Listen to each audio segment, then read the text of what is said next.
We will guide you through how to make a split transition on CapCut. Quick disclaimer, skipping a single step will affect your final result, so you need to follow this step-by-step guide carefully.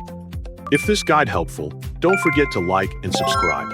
First, don't forget to comment if you still need our help or want to ask something, and we will reach you as soon as possible.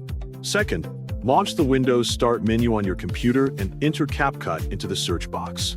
Open the CapCut editor from the search results and wait until the application is fully loaded before continuing.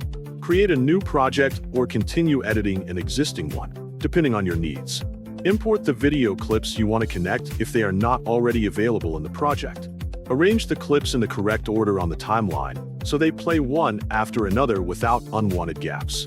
Click the first clip to display its editing options in the Properties panel. Open the Animation panel to access the available clip animations. Navigate to the Out Animation category to view the Exit Animation presets. Use the search bar to find the split animation quickly instead of browsing through the full list. Apply the split animation to the end of the first clip so it creates the outgoing transition effect.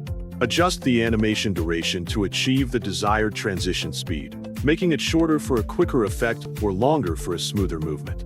Next, select the second clip on the timeline by clicking it once.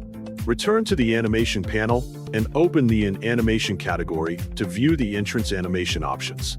Search for the split animation once again using the search field. Apply the split animation to the beginning of the second clip so it matches the exit animation from the previous clip.